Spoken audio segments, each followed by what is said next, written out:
Hello. In episode 124 of Airs for Architecture, I spoke with Iain White and Graham Haughton, variously professors on two sides of the earth, about their book, Why Plan? Theory for Practitioners, published by Lund Humphreys in 2019. A is for Architecture, a podcast about architecture, buildings, urban culture and space. Hello and welcome to another episode of Airs for Architecture. I'm talking today to Iain White and Graham Haughton, or Graham Haughton and Iain White, depending on how you want to place those two names. Variously professors on two sides of the world, one in New Zealand, Iain and Graham in Manchester, about your recent book, Why Plan? Theory for Practitioners, published with Lund Humphreys, which will be the subject of our conversation. But before we get there, Graham, Iain, would you be so kind as to introduce yourselves, please? Okay, I'm Graham Haughton. I'm a professor of urban and environmental planning at the University of Manchester.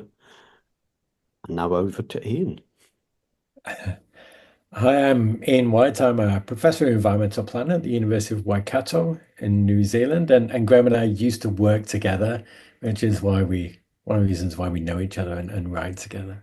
Yeah, you don't have a Kiwi accent, it has to be said. No. Although if you ask some people, they say I do, which still surprises me. That's good. So how did you come to this book? Where does this book come from? Obviously, you're both planners, and perhaps we can come to what being a planner is and what planning is in a second. But where does this book originate from? From my perspective, it's part of a series of concise guides to planning published by Lund Humphreys, and I'm the series editor. There are books in there on urban design, on green infrastructure, on quite a lot of issues that might be of interest to some of your listeners to the podcast. So worth looking at the concise guides to planning series on the Lund Humphreys website. And because I was the series editor, the idea of the series was first that they'd be concise, but also that they'd be written clearly, that we'd kind of not go into too much academic jargon, if you like, so that it would be clear to practitioners. So the hope was that the audience would be people trying to upgrade their skills once they were in a job, or to keep up to date with changing debates in the profession, reasonably easily and comfortably. So all the books tried to be written in an accessible style. The hope is that they'll also appeal to students, but we don't overload with references and terminology that the intelligent layperson wouldn't be familiar with. Yeah. Or if we do introduce some of those words, which you have to in a book about theory, then we try and make it clear what we're doing. We don't dance around too much, trying to prove how clever we are to the readers. So I as a series editor, felt under a bit of pressure that I should publish one of these books myself. I teach theory at the University of Manchester. Iain and I have been working together on various projects to do with flood risk in around the world, including in New Zealand. We worked together at Manchester, we're comfortable. And I know that Iain teaches planning theory at the University of Waikato in New Zealand. I also know that I don't know everything about theory, and that Iain fills many of the gaps in my knowledge and also challenges my knowledge in many ways. I think the other thing about this book is that I didn't want it to be a standard planning theory book, which kind of always goes through the greats of Le Corbusier and all of that kind of stuff that your architecture colleagues will be familiar with, around modernism and all the rest of it. That's been written about in variant forms over many years. We didn't need to do that. So I wanted to focus on the new theories and the theories on the edge of planning theory, if you like. And that reflects that I trained as a geographer. When I got my first job as a planning academic, it was in 1988 at Leeds Polytechnic, and I'd been a civil servant working in the Inner Cities Directorate in London. I was asked to teach planning theory, And I was a geographer. I'd never read planning theory in my life. And when I read those books, they were horrendous. Oh, they were so indigestible and so remote from my kind of world as a practicing planner in the civil service. I couldn't understand the point of it.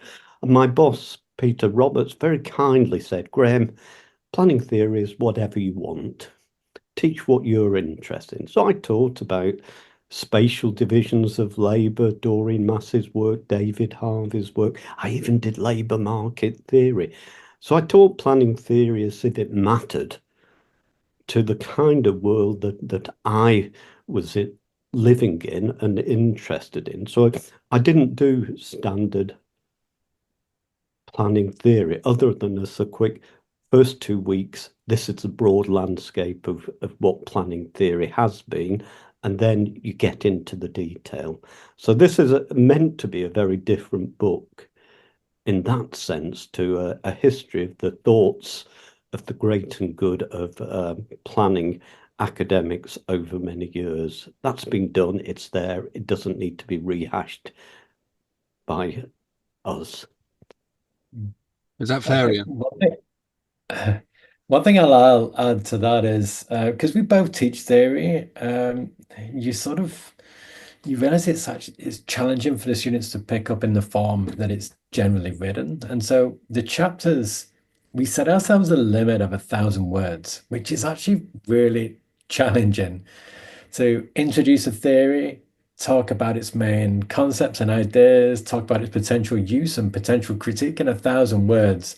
And also, we really tried to limit the amount of references that we'd use because it does break up the flow of text. It's what academics do, but the readers, enjoy having it broken up that way. So we set ourselves a challenge to write differently in a way that was sort of just much easier and more consumable, if you like. And that was actually quite liberating. We don't often get a chance to do that as academics. A lot of our writing is quite defensive because you're expecting it to be critiqued or you go through peer review and it's almost over caveated at times. So the style we went for was just aimed at almost a sort of partly student audience, but partly non-academic as well. In audience to make, we thought theories were important.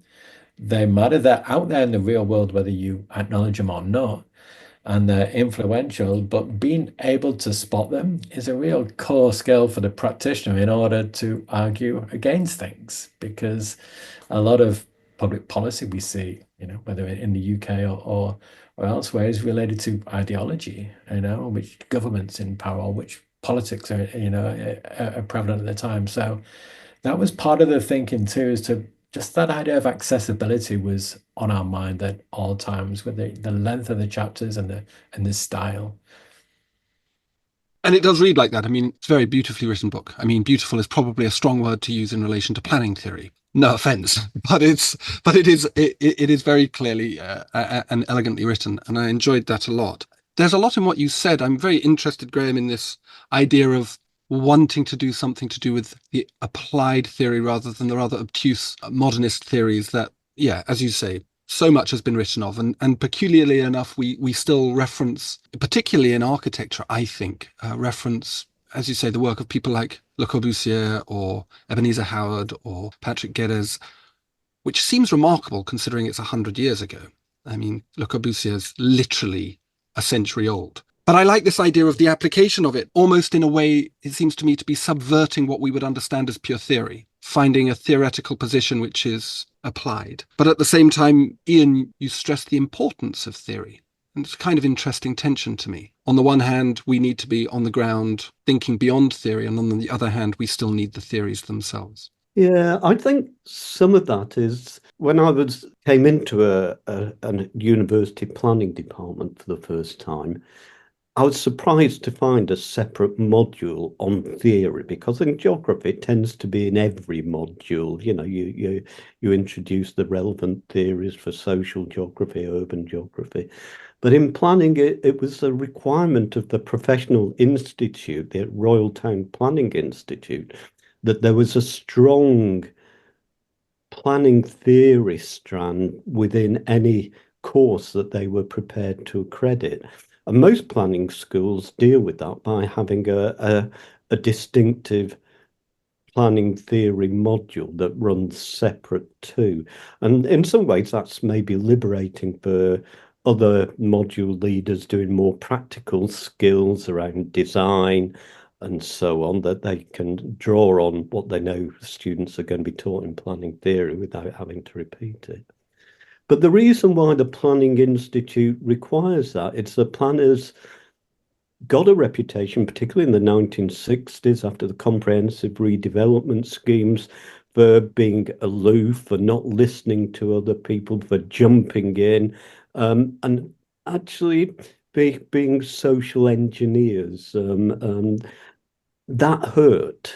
And it really took quite a while for the profession to absorb that. And one of the kind of things that I was always told was that, in a way, we attracted students who were very can-do, very hands-on, who wanted to change the world, who would jump in and kind of try and make things better quickly. And what we wanted was reflective practitioners, people who didn't rush in feet first, make mistakes, irritate the communities that they were working in. So we wanted a theory in there to make people think about not just what they can do, but why they do it. Why are you doing this? Why do we keep having the same problems time and time again?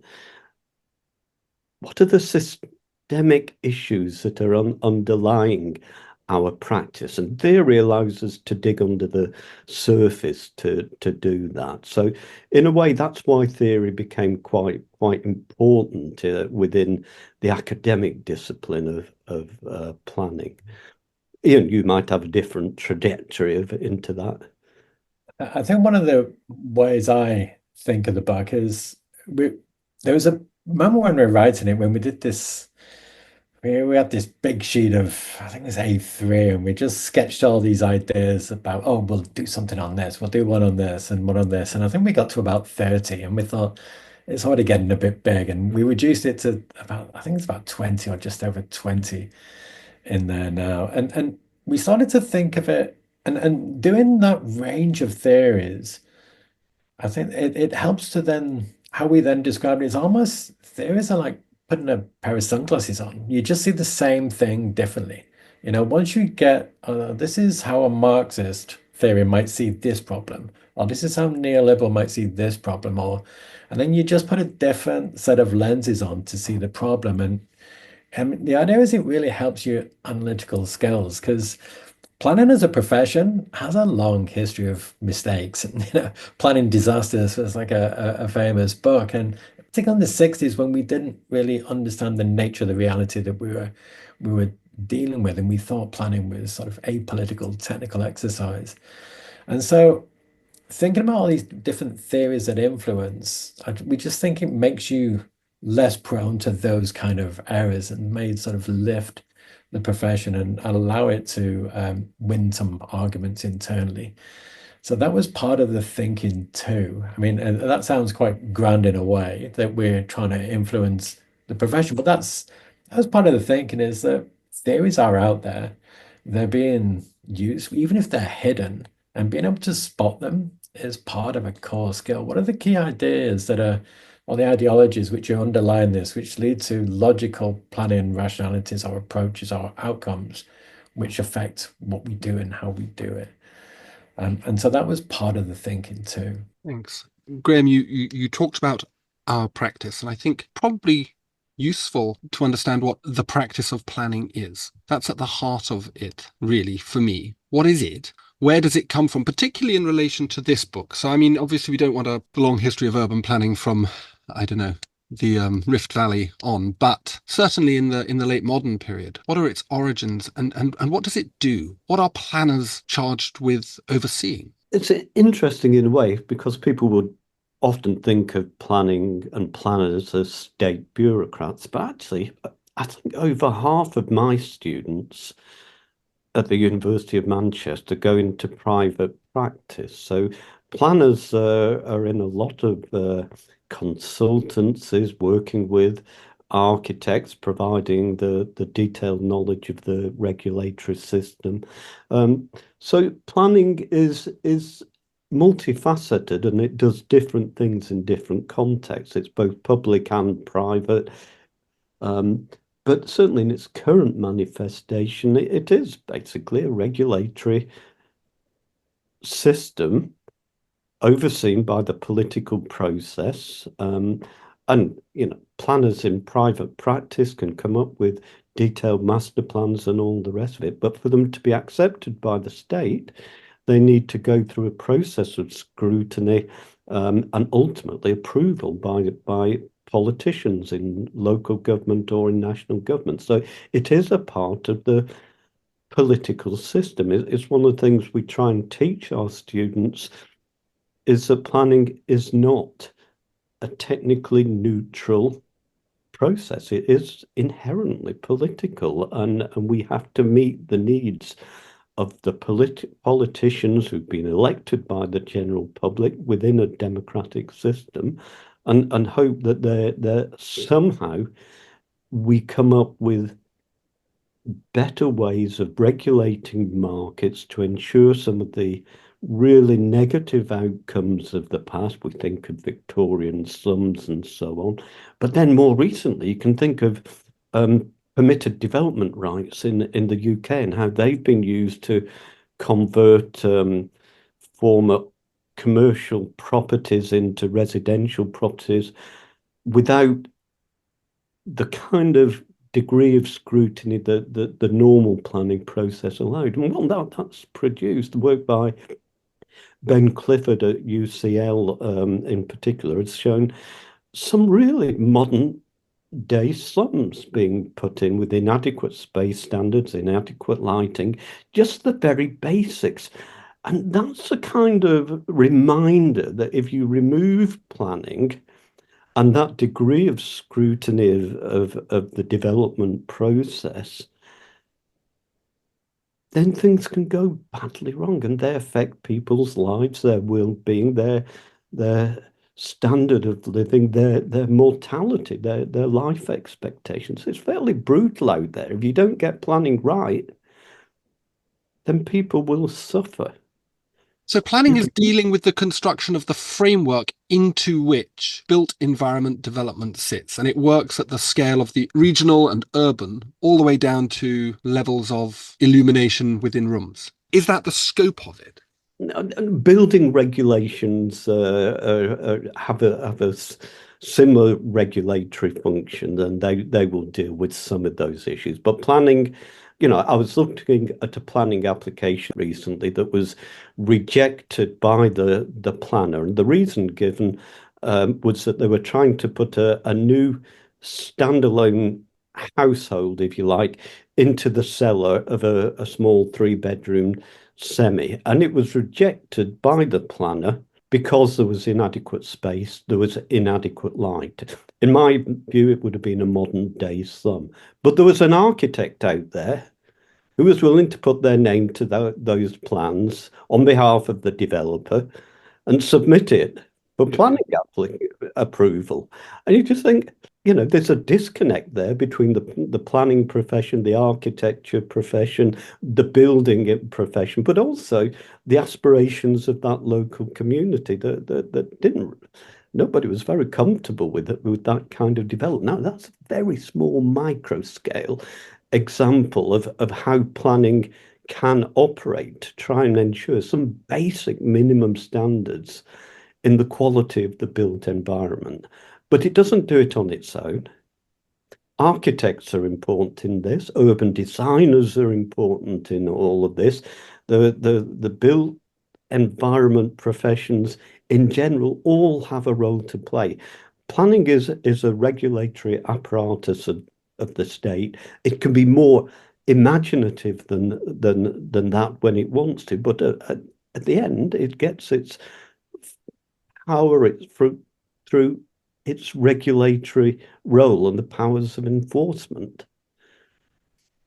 Yeah, I'll just add a couple of things to that. I think what we've touched on is there's two elements really. There's a forward planning, which is almost the future cities 5-year plans, 10 years infrastructure, that sort of urban, regional, or even national scale, where we think, well, what needs to go where, how might we distribute resources and opportunities and that kind of thing. And then there's the regulatory aspect where we receive applications and then we might monitor them and try and think in the public good. And I think that's another way to think about it, is that planning is enacted in different ways in different places, dependent on, because it is an almond estate, it's related to the framework that it's been acted by successive governments. And so you see planning criticized a lot in the press, in multiple countries, but actually the frameworks are designed by politicians most of the time. We just have to give effect to what's been created and the framework in a particular national setting. So I think the good way to think about some of the values of planning is just to consider what would happen in its absence. What would happen with development and how might those with more power exploit the environment or create sort of difficult conditions and so thinking about that idea of public good is part of the ethos of planning too. And I was thinking, if you see Central Park in New York is a really good example. There's no way you would get anything like that in any major city now. It's too, the real estate's too expensive. The idea to set aside all that for a park, and yet as part of the plan, it was put in as part of the public good, is that access to nature, green space, recreational space was seen as a good part of what makes a community or city function. And so it's that idea of integration as well. When you're trying to link transport and land use, or you're trying to make sure parks are near people, or if you're going to densify, then you think about amenities. And that kind of joined up aspects where you can knowingly make decisions that might improve communities in the same way that architects design buildings that have functionality or there's some harmony with its surroundings. I mean, you can do different things in planning just at a larger scale. I mean, a lot of times it doesn't pan out that way, but that's part of the potential of planning. And then sometimes that gets reduced and it ends up being just more regulatory. And then you get these deregulatory arguments about it being a form of bureaucracy. So, and then Labour get in at the moment in the UK, and you see new towns are in vogue again. And maybe we're going to get a little bit more comprehensive and muscular and back to Ebenezer Howard and those kind of ideas. Before we get on to this issue around the themes, there's 22 themes in your book, by the way. I counted them this morning, 22 separate themes. It strikes me the way that you're talking, particularly you, Iain, and the way that this relates back to the political and the party political at that, is that planning seems to, in some way, try and address crises at a kind of systemic level. It seems to be one of its functions. Am I right in thinking that? And if so, what are the crises that we're dealing with now? Obviously, we have the housing crisis and we have what's called the climate crisis and so on and so forth. Is this the scale at which the sort of planning theory is starting to address things? And does planning theory descend down into the more granular and everyday kind of concerns of planning practice? I think that I'd start probably at a smaller scale than crisis and just talk about market failure. I mean, that's partly about how planning came around because, businesses might pollute rivers or, go back to the history of planning, how it started. A lot of it was about environmental quality because the industrialization of major cities were creating sort of terrible working environments and working conditions. So you needed some kind of regulation for that kind of market failure. And then you can just make that slightly bigger and then go into whole, carbon emissions and market failure, where we might treat the commons as like a global commons, where we are, rather than polluting a river, we're polluting the atmosphere. And regulations are available. And then that we can enact and measures which can improve practice or impose new costs or measures on businesses. But it's that idea of political palatability as well. So, I mean, one of the areas I research is around sort of climate adaptation and climate crisis. And I might say, if we take the idea of flooding, which we've had sort of major aspects in Central Europe happening right now, is that we know how to create cities which can absorb more water, but and how to manage flooding better, but it does involve a redistribution of costs and benefits.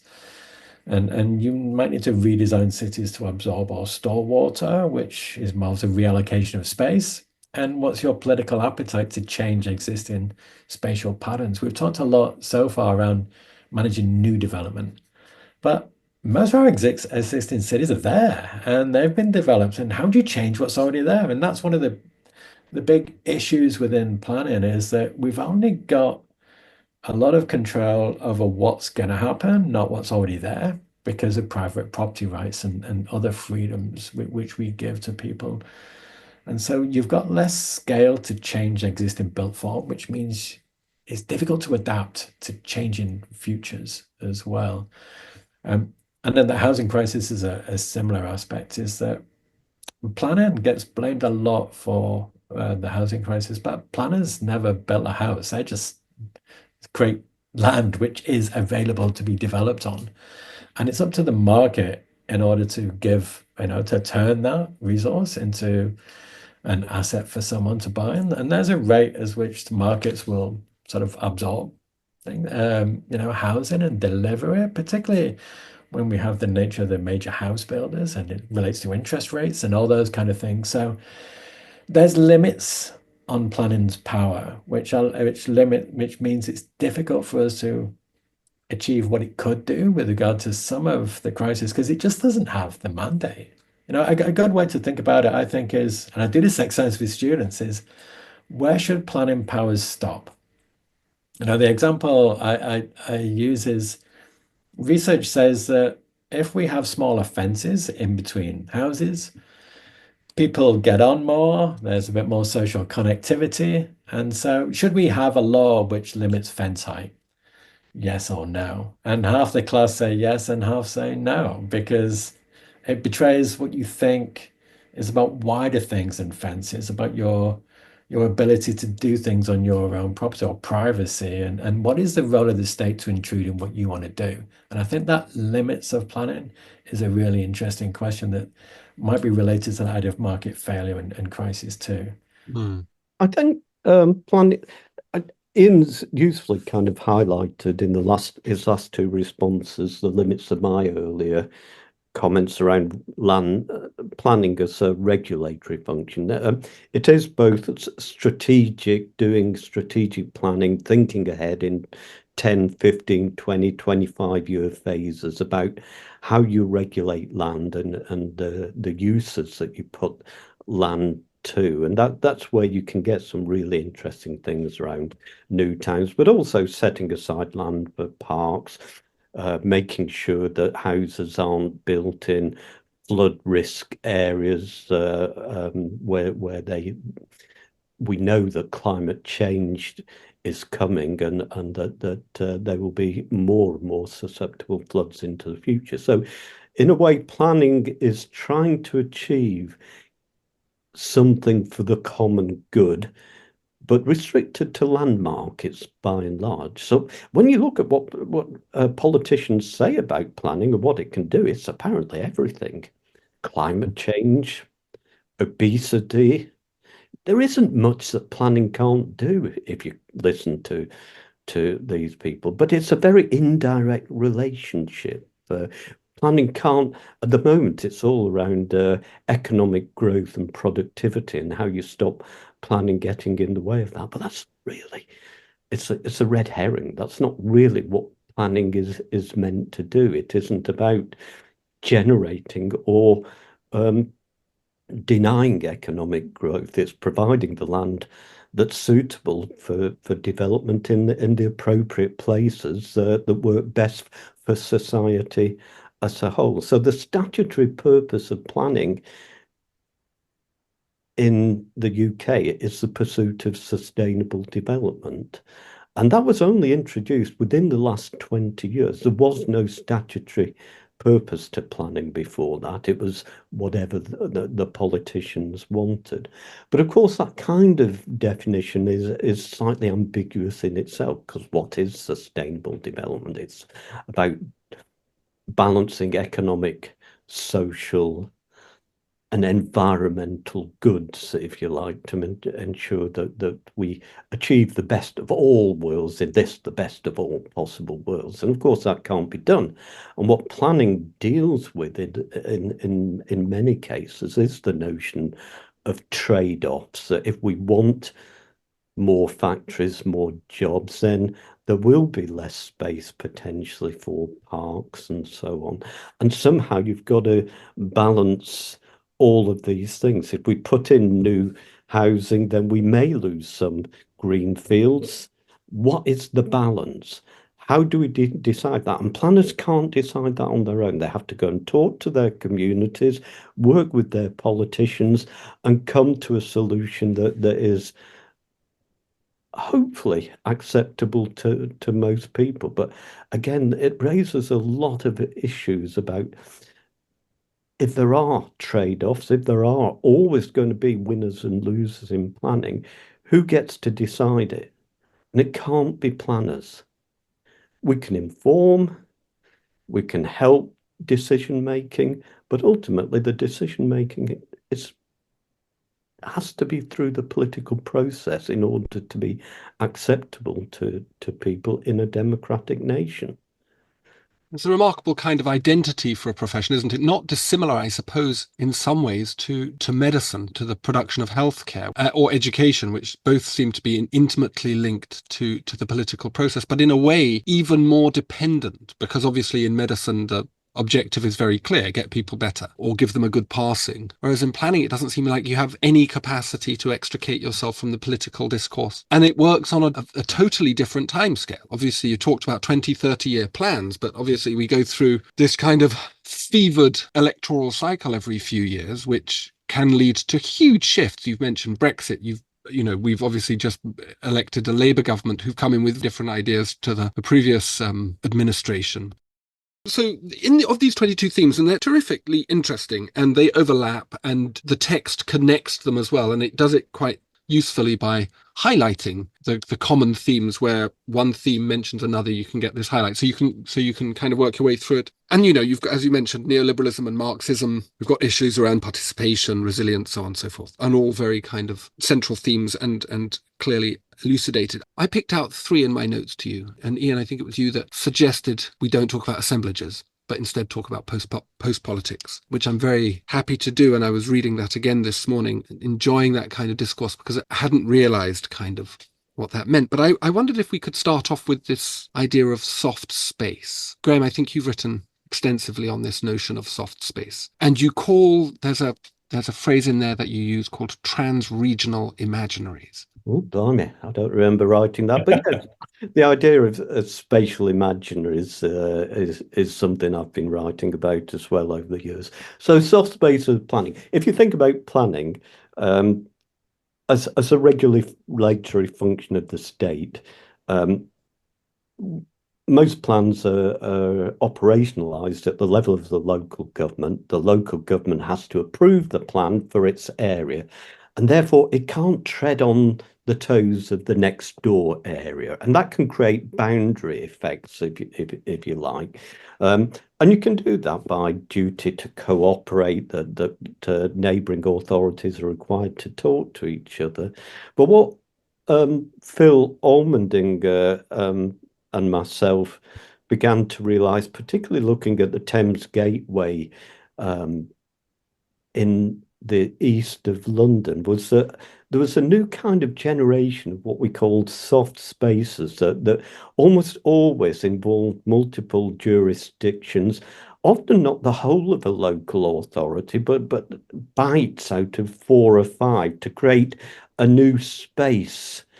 And that allowed people to step aside from their regulatory responsibilities and the need to make themselves clear and defend their decision making in relation to their local electorate, because they were working with people from multiple electorates. You could perhaps be a bit more imaginative. You could break out of the choreography of make a plan, put it to the public, everybody objects, then you have to defend it. If you can operate outside the planning system and come up with a new plan the planners in their respective local government areas can then later buy into if they want, then you can maybe be a bit more creative, a bit more long-term, take a few more risks, if you like, be a bit more imaginative. So what we were finding was actually there are a lot of these soft spaces planning. The European Commission puts a lot of work into transboundary initiatives at the international level. So linking different regions across different nations to create new identities. And what you have to do when you create these kind of identities is to somehow give them meaning, both to the people who might fund them, the infrastructure providers, and so on. But also to the people that live in them. So the Northern Powerhouse, it's a spatial and imaginary. It doesn't have any planning powers. It doesn't make any sense in that way. The Northern way, the Northern Powerhouse, they'd all be at the big regional level, but then within a region, you'll often get things, Northern Gateway, Growth Corridor, this, imaginary that. And you're trying to get people to say, what are the positives that we can build on to build something new and more creative? So soft spaces of planning operate outside the formal systems of democratic accountability, but run alongside them, and they allow like a lubrication, if you like, of the planning process to do things differently in different places, to make connections across the area, and not to get siloed into this is what matters for my council, and I will only do what matters and what's right for my electorate. It allows you to think more expansively and to have a more wider audience. And people, if you can get people to buy into that, that can be quite transformative potentially. But they don't have this idea of soft spaces. They don't have the legal leverage, I'm assuming, but then have to descend and operate through the democratic processes in the areas that they sit over. So, for example, the Thames Gateway idea, it will be London, Essex, and Kent, local planning authorities who will deploy this imaginary. Is that right? They have the option to, they don't have to buy into it. They can't get agreement within their local councils, and they can reject it and decide not to be part of it. But if they want to buy into it, then they can put it into their plans and accept that's part of the process. So, and that is a danger, that this is a way of achieving things outside of the democratic system that the democratic system might not agree with. But if you then have that translation from the soft spaces into the formal systems of planning, then you can hopefully get round some of that. I'm not saying that soft spaces are the best things since sliced bread, far from it. I'm just saying they're there, and we need to understand them and how they operate. And I think architects need to think about how these things come into existence and what they mean when they're kind of working on master plans and so on.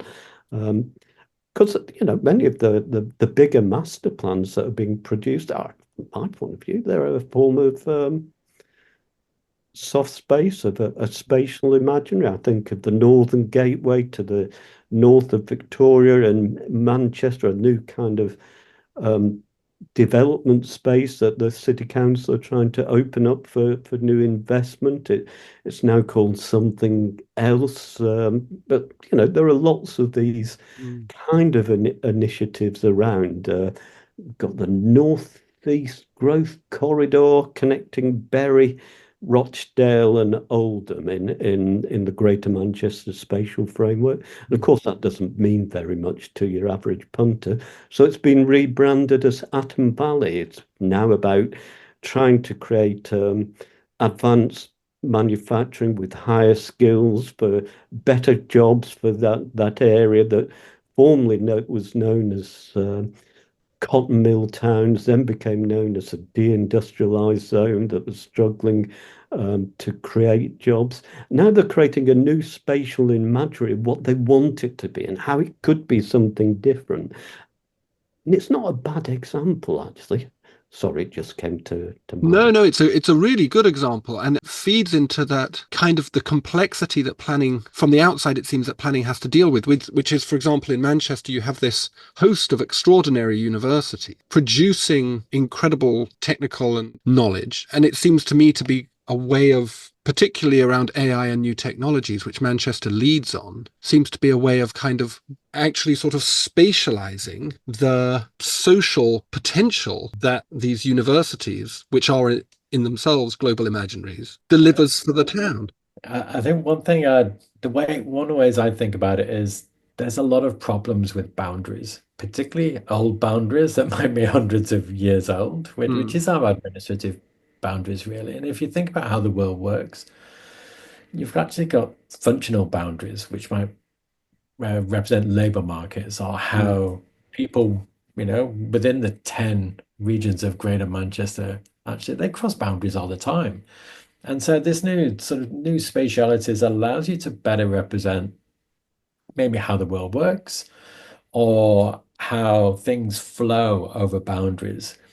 And so that's one of the ways I think its value is it just pushes back around some of the problems of boundaries, mm, particularly administrative and political, and gets that idea of cross-boundary cooperation. But mm. then it flows into one of the issues is that lack of democratic accountability, which is grounded in these bounded areas where you vote for Mm. councillors. And so it can make things a little bit more opaque about where power lies and how it's being exercised and how it comes back to that ideas of democracy. I was thinking as you were speaking, Graham, I was thinking about in my hometown when I was young, a big supermarket was built on the edge of the town, but in the neighbouring county. The town I lived in was right on a county boundary, two county boundaries, in fact. And it was kind of, the out of town supermarket, so it devastated the town itself, obviously, as they do. And yet the authorization of that didn't occur in the town. And I was wondering, it made me think about this idea of theory as something that, in planning, and perhaps more generally, as something that responds to a condition that's already emergent. And I was wondering whether in your research and reading around this book and in your teaching, you found that theorizing and the theories that you present in the book are really responses to realities on the ground.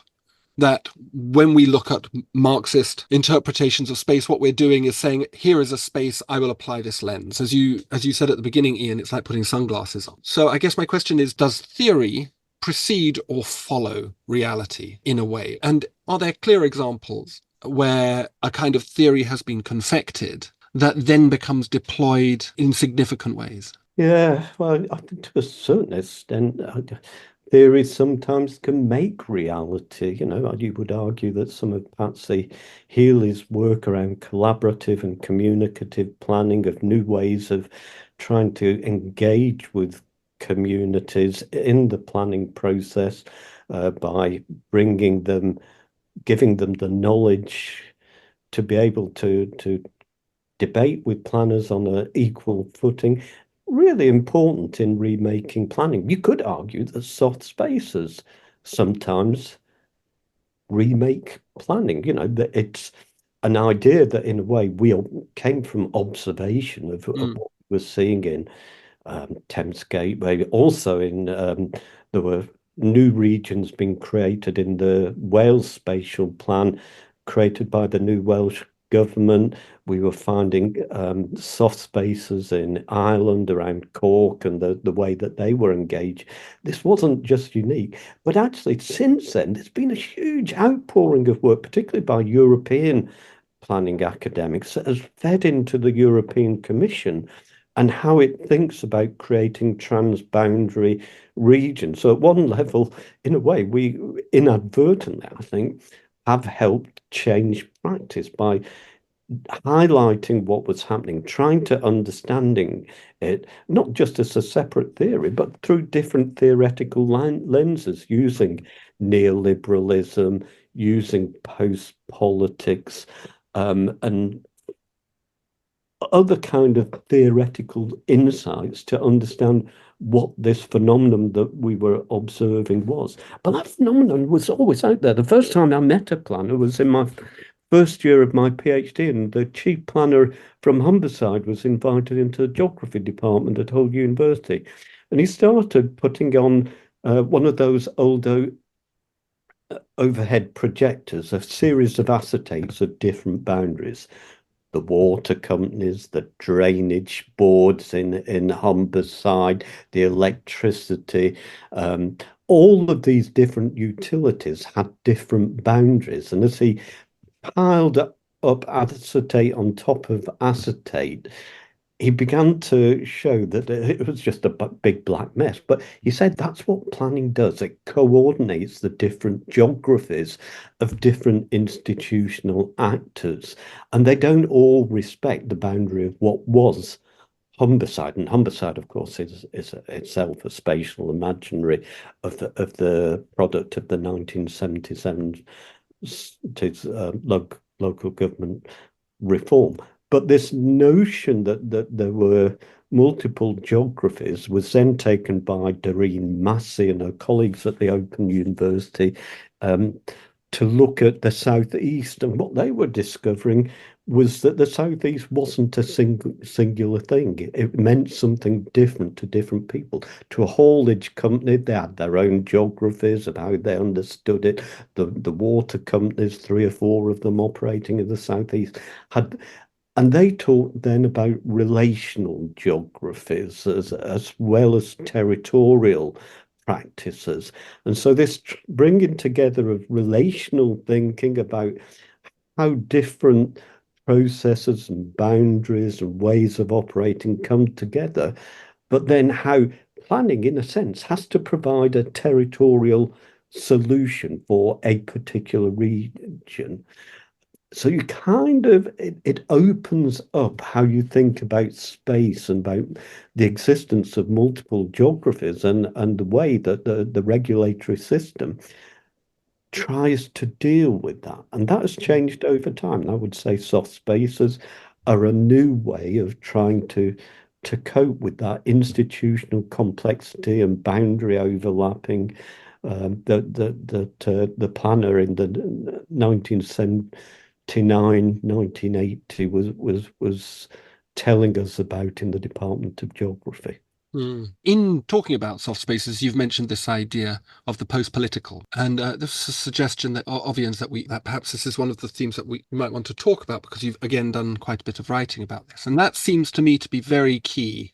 Reading back over it again this morning, a very key kind of component that we've moved out of, I think, perhaps the way that people conceive of planning as you say, an instrument of political authority and therefore embedded within democratic governance. Then you talk about soft spaces, which seem to transcend in some ways these political boundaries. So they're de-representative in a way. What is this idea of the post-political? How do we see it operating? And I suppose, is it a good thing?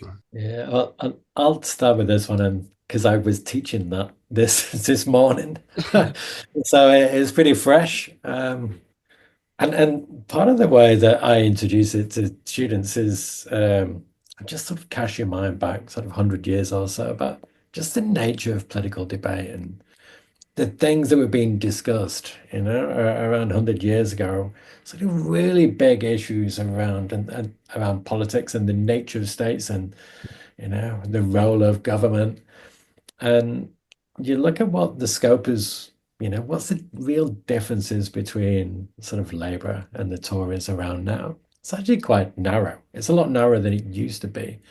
We agree on an awful lot of things, on taxation rates, on people aren't going to get into power and just wipe away the laws or introduce new capital gains taxes or things like this. There's an awful lot of agreement, and partly post-politics sort of draws attention to partly the scope of politics is that maybe it's post what was more political 100 years ago, and that there's a lot more consensus around, say, capitalism and society rather than different sort of ideologies which we might have.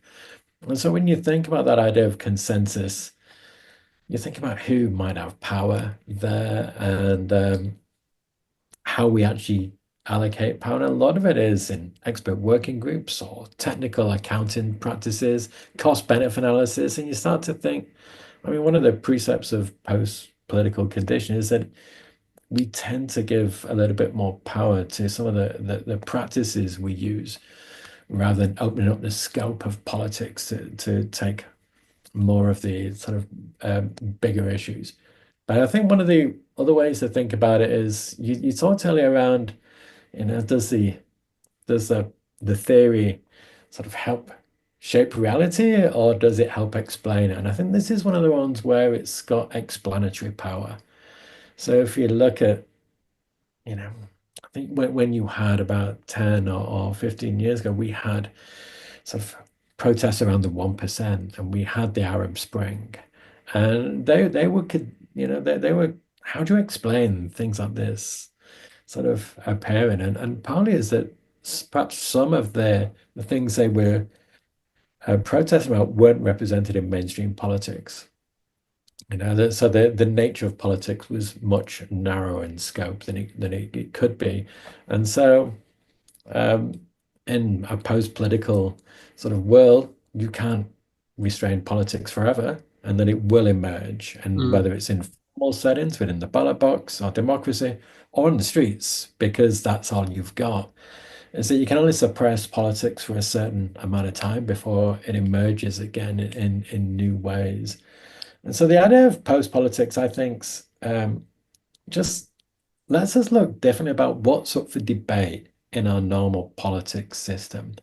How much is agreed, and where is, what happens to things which are depoliticized, although they're made into technical processes governing. And we have things like fast track infrastructure is a really good example. Whether the idea that infrastructure is incredibly important, that we need to have it done quite quickly and without debating, but it's actually that important that we can't let communities have a say. I mean, should we let communities have a say about the most important things in society? So it's like elevated its importance, but its urgency means no one can have a say. And so that idea, or the ideas around post-politics, lets us look at practices going on like that and thinking, are we seeing aspects that are post-political in here? Which does this theory help explain what we're seeing in reality? So, Graham, I'll hand over to you if there's sort of things for you to add now. Yeah, I thought that was a really good overview. I came at post-politics because it helped me to understand why we were seeing more protests, as planning tried to increase its legitimacy by moving towards consensus brokering, bringing different actors together, getting them to be reasonable, to listen to each other. Actually, what was happening sometimes, because you'd think consensus is a good thing, but actually we ended up pleasing nobody. We went into the middle ground, and some people felt that their voices weren't being respected, that they were being dismissed as, oh, get real, be reasonable. This is unaffordable. Let's kind of agree on what we can agree and not worry about the things that we can't agree about. But actually, sometimes we have fundamentally different views as individuals, and we should respect those, and we should flush them out into the public arena and then make a political decision at the end, rather than to suppress people by saying, well, the cost benefit analysis mm, says this, the environmental impact appraisal says this. And nobody can understand that because there's thousands of pages of documentation. You can dump them on the communities and they don't understand it. They don't feel like they have the right to disagree with the experts, but actually they should do. And they should be able to exercise at that fairly emotive level what they disagree with and why and how. And it shouldn't all be kind of rationalized and made sensible, made mm, neutral. Actually, we should have the right to protest. And, the history of democracy is about how different groups claimed the right to voice over time. The suffragettes, claiming the right to vote, gay rights becoming an issue, trans rights at the moment. But they didn't just exist. They were fought for within the political, against the political mainstream that tried to marginalize or ignore or just not acknowledge the existence of these different groups. And there will be new groupings out there and new ideas and new identities that will come to the fore in future years. But in a way, you can suppress dissent for so long through those technocratic processes. And my concern always was planning becoming one of those. But eventually, there'll be a kind of explosion. And people say, right, no, we demand to be heard. We demand, and that's what we were seeing. Iain mentioned earlier with the Arab Spring, but in the Me Too, the Occupy movement in Wall Street, it was people saying, we've had enough. Listen to us. Stop agreeing that capitalism is good. It will bring growth to each and every one of us, and we'll all be better people. Because we can see that isn't happening for us in our nation, in our city, in our neighborhood. We're still being left behind, and you keep telling us that we've all agreed to it. Yeah.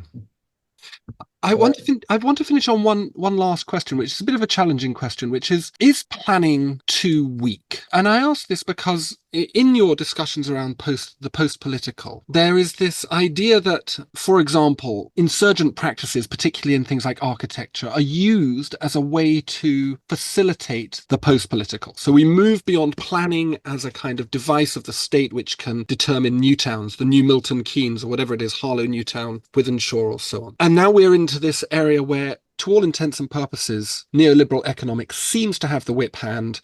House builders seem to be able to build almost whatever they want, almost wherever they want, whether it's on good sites of farming or whatever. And it strikes me that planning doesn't really, at the scale that of regional development, certainly, and economic development, doesn't really seem to have any agency or capacity to determine the outcomes. Is that a fair assessment? And I suppose if it is a fair assessment, what would need to happen for planning to get more agency?